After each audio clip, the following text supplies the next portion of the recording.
Savage has been in the big leagues for less than a month, and the pressure on him to get this series tied up as it heads to Seattle. Rosarena stands in, and off we go with a fastball strike to the inside corner. Fastball's firm, and his fastball has command. If there's any issue, it's when he loses command of that fastball, and it won't make his split quite as good. One of each. A slider right there, and it's 0-2. Rosarena without a home run his last 100 at bats. You're going to go back a month. Their struggling leadoff hitter who was 0 for 4 in the first game yesterday. What you're going to see is top to bottom. You won't see east to west very much. Top to bottom fastball height, and then the bottom drops out on those 2 off speeds. There's the splitter that he spikes, but for Rosarena, he has really come off the fastball, meaning he is not hitting the fastball, which is alarming because that's what he was so good at for so long. It's just outside. The Savage with a couple sliders in this first at bat. 2 balls and 2 strikes. And a Rosarena with a couple steps to the dugout. If they both told you they thought it was a strike, and only one person thought it wasn't. Doug Eddings, only guy that matters. 2-2. Yeah, and he's worked it full. Rosarena has not been getting the hits, but he did walk yesterday. Steal 2 bases after the walk and coming to score the insurance run in the 8th inning. Raleigh's the only guy that has done much of anything in this postseason for Seattle. He gets hit by this 3-2, and the leadoff man reaches. But I've heard you talk about it so many times. Regular season, a guy gets on, no big deal. But in the postseason, immediate big-time stress as this Mariners lineup comes to bat with Raleigh headed to the plate. And then Julio Rodriguez, who reached 3 times in the first game. Polanco's been the hero, it seems like, every night. Naylor and Suarez, and then Canzone, Robles, and Crawford with the same 9 as game 1. So here is Raleigh.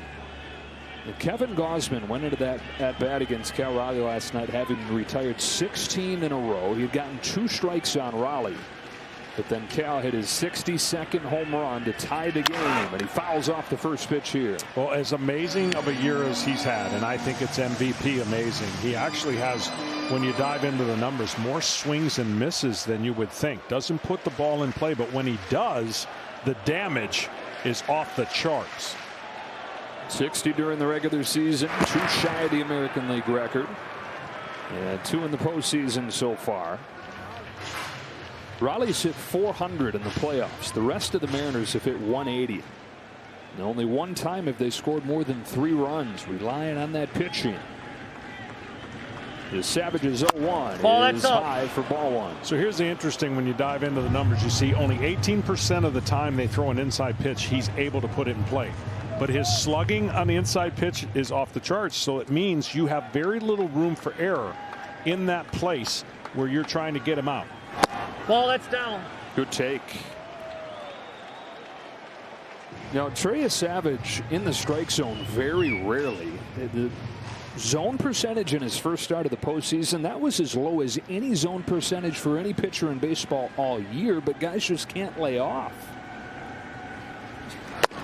He gets more chase than any pitcher in baseball. So if I'm the Mariners, why don't I just go up there and wait him out? And that's the tough part. Right now it's not so tough because he's not commanding the fastball for strikes. When he gets the fastball for strikes early in the count, as a hitter, you do not want to get beat on the fastball, and that's what brings in the split finger. 3-1 to Raleigh is fouled back. See that pitch right there. Okay, if that was a 1-2 pitch, then he probably follows that off with a split finger off that height. That's a top of the zone, hard pitch to hit for a hitter, especially with 7.1 foot of release, the highest release point in baseball. And the hitters just don't see that, and so that illusion and that fastball plays faster up there than what the miles per hour say. Rosarena dancing around over at first after he was hit by a pitch to start the game. Here's a payoff pitch. Raleigh takes ball 4, and the first 2 have reached for Seattle. This is the unknown factor for an inexperienced but dynamic pitcher. How is he going to handle the environment the second time through? Down 1 game versus the cushion of being up 1 game against the New York Yankees. He was riding an incredible wave. And his composure, everyone talks about how great it is. This is where it'll be tested right now. He was riding the wave, and he was playing with house money after Gausman had gotten him off to the 1-0 series advantage. The pressure on here, though. And immediately in this first inning, Julio Rodriguez takes a strike. Rodriguez came into the series 0 for his last 14, but he singled and walked twice yesterday. Scored the game-winning run on the base hit from Polanco. 2 on, nobody out. Rodriguez takes strike 2. Rare to see him take back-to-back pitches. Well, he's been smoking the fastball and getting the fastball up in the zone. Those 2 off-speed pitches hit in the strike zone.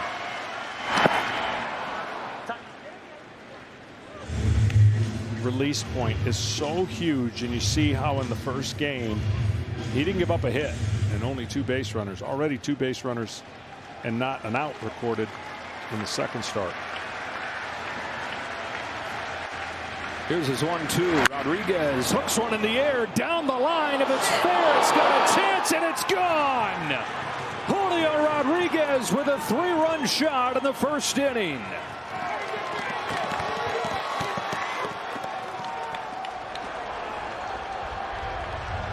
Totally different story for Trey Savage. In his second postseason start, he gets punched right away.